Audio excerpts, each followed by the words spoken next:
Hello everybody, thank you so much for watching Where with Sim again. Hope you guys are all having a great day so far.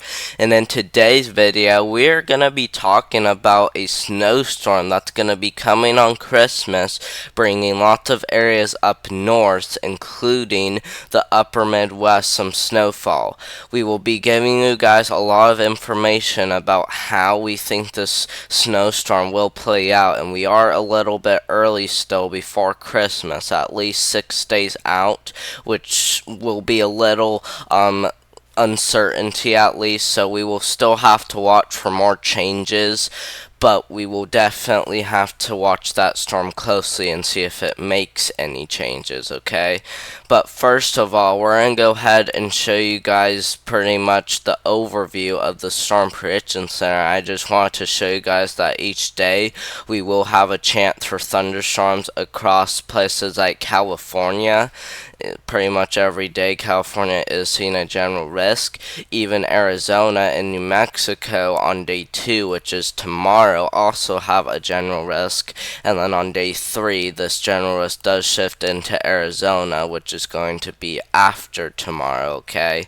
So something to be aware about, but I mean, we will have to at least watch for some pretty good rumbles of thunder, especially off the coast. We may even see a bunch of special marine warnings in effect for places off the coast of California. That will definitely be something to watch for and even be aware about. So that will be kind of the main concern as we do head today, tomorrow, and even after tomorrow. So that will definitely be something to be aware about. Now, as we do take a look at the excessive rainfall outlook, as you guys can probably see, no outlook for New England, but some of those flash flood warnings are still continuing. But if we do look over here out west, we actually are seeing a chance for flash flooding across California, including the San Francisco area. So if you do live in San Francisco, California, or even all the way up into southwest Oregon, or even all the way down into almost Los Angeles, just watch for a little bit of minor flooding possibly. It's definitely not going to be significant, but at least watch for some isolated spots that could get over an inch of rain, which could bring a little bit of flooding. So that will definitely be something to watch for today. But since the threat is snowfall, we're definitely not talking huge flooding. We're talking more like very small flooding, which probably won't even be that big a deal. Now, if we do look at day 2, the chance for flash flooding does increase across California, and it even includes the Los Angeles area and pretty much heads all the way up into the Mount Turney area over here. So it is definitely something to be aware about too as well, especially tomorrow where we will have the slight risk. And like I said, it does include Mount Turney, and I'm pretty sure I did say that right, but even if I didn't, I do apologize. But it definitely includes those areas, so I would definitely be aware of some flash flooding as we do get into tomorrow. But look at day 3, guys, okay? Significant flooding could be a concern as we do head after tomorrow. This is going to be for Thursday into Friday, so pretty much the end of the work week is when you can expect some pretty good flash flooding, okay? So this will be in effect for Thursday, getting into Friday morning, and as you guys can probably see, big moderate risk across the Los Angeles area. Pretty much just includes the western half of the Los Angeles downtown area, but the eastern half of it does have a slight risk. I wouldn't be surprised to see this moderate risk pretty much shift east. Okay, I wouldn't be surprised if this shift east into places like Long Island or even the eastern part of the downtown area. So that will also be something to keep an eye on, but as you guys can probably also see, the moderate risk does include these islands as well, which also is a concern. So if you live pretty much in the Los Angeles area, which is pretty populated, so I assume some of you guys probably live there, or even getting into the Thousand Oaks Phoenix or even the Semi Valley, so all those areas will have to watch closely, and also please be on high alert. But on day 4, the chance for flash flooding does shift east, and it is low, but places like Phoenix, Tucson, or even I think it's Tucson. Yeah, I think it's Tucson. I apologize if I said that wrong, but even getting back up into places like Phoenix, Arizona, and then even getting back up into pretty much heading towards Vegas, but doesn't include Vegas. But I would definitely watch for a little bit of flooding on day 4. We can't completely roll out an upgrade to a slight risk, but even it includes parts of Southern California, but it doesn't include the populated cities in California, and that does include San Diego and Los Angeles. Now, we're going to go ahead and show you guys the Climate Prediction Center outlook, and as you guys can probably see, the chance for above average temperatures is very high, especially across Wisconsin and Minnesota, but even this maroon shaded color does head all the way down into places like Indiana, or pretty much northern Kentucky is probably what I should say, but even back down here into places like the deep south or even the Rio Grande Valley are seeing some chances for above average temperatures. Not as well above average as places like Indiana, Illinois, and even back up here into Wisconsin and Minnesota especially, but still, I would definitely watch those areas closely. But if we look over here out west, I was actually kind of surprised to see a final chance for slightly below average temperatures on the Climate Prediction Center map. And as you guys can probably see, just slightly below average, pretty much just a 33 to 40% chance of seeing below average temperatures. So very low chance, but still considered a chance for below average temperatures. Now, as we do look at the 8 to 14 day outlook, the chance for slightly below average temperatures does shift into southern Texas and even southern Florida, actually. Wow, are you kidding me? I wasn't expecting Florida to see below average temperatures, but don't worry, guys. The temperatures won't be well below average. They'll only be like a few degrees below average. So if your normal high was 50, your high would probably only be like 45, so only like 5 degrees below average at the most is probably what you can expect for both Texas and Florida. But even up here up north into places like the upper Midwest, still seeing a chance for below average temp or above average temperatures across Minnesota and Wisconsin, but it sounds like as far down south as northern Mississippi and even northern Alabama and Georgia, all those areas are also seeing a chance for at least slightly above average temperatures.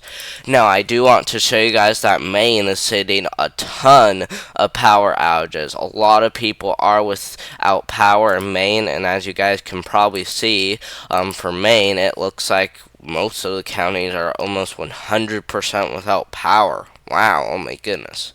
I'm about to kind of panic about this, guys. There's a lot of counties that are without power besides maybe the northern part. The northern part is only sitting like 10% without power compared to the entire population. But even down here in the places like Portland, Maine, also seeing a lot without power. So, I mean, pretty concerning, very, very concerning, and even something to kind of deal with. It's a scenario that people don't like to deal with, but they kind of do.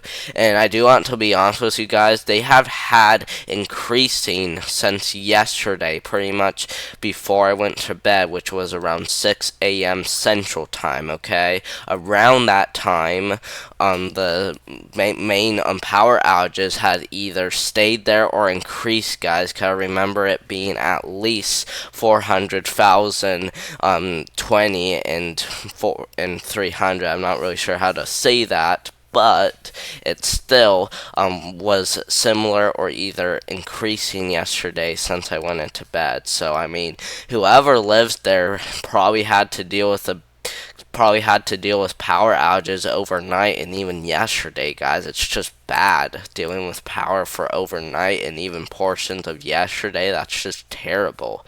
But now, we're going to go ahead and show you guys the alerts where we actually are seeing isolated flash flood warnings in effect for places like Maine, Vermont, New Hampshire, getting into Massachusetts, Connecticut, Rhode Island, New York, Pennsylvania, getting into New Jersey, pretty much Delaware and eastern Maryland, but even down here in the places like South Carolina, North Carolina, even Virginia, all those areas are at least seeing a flash flood warning or more.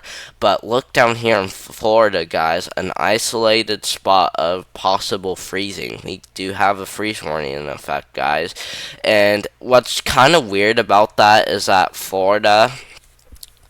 just seeing this spot in Florida is only seeing freezing, guys. I wish it would have been a lot more widespread, but there's probably just a small little blue freezing temperature across this area, while warm air around that is pretty much guarding this area. So I mean, it's kind of weird to just see one area see freezing temperatures, but we'll keep watching. I wouldn't be surprised to see the National Weather Service extend more freeze watches and freeze warnings, but there's probably just a little area in this freeze watch and freeze warning that's pretty much at 32 compared to the areas around that and even all over else. But now we're gonna go ahead and show you guys the radar now, and we have, and like I said earlier in this video, we have a white Christmas storm coming, and this is what we're gonna start talking about. Okay, so first of all, we got this storm system coming off of California that likely will bring some moderate flooding to places like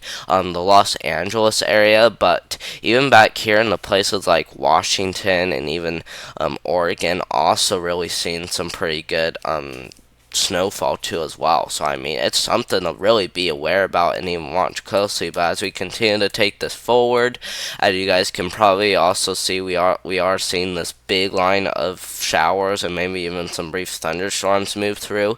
We can't rule out some severe weather with this, especially down here in Dixie Alley, because as you guys can probably see, some of those storms do seem to strengthen, especially across Arkansas, but still a little bit of northern Louisiana getting into portions of southern Missouri, or southeast Missouri rather. But even as we continue to take this forward, as you guys can probably see, those storms definitely died down, bringing a risk for severe weather lower in parts of the Ohio Valley. But as we do continue to take this forward, as you guys can probably also see, we also continue to see more storms moving through Florida, continue to see more storms coming off the coast or the west coast, and as we also continue to take this forward, we may see some isolated snowstorms move through these areas, and then we're kind of getting to the point where we kind of just don't know what's going to happen. But if we move this all the way back to when our Christmas storm will be coming,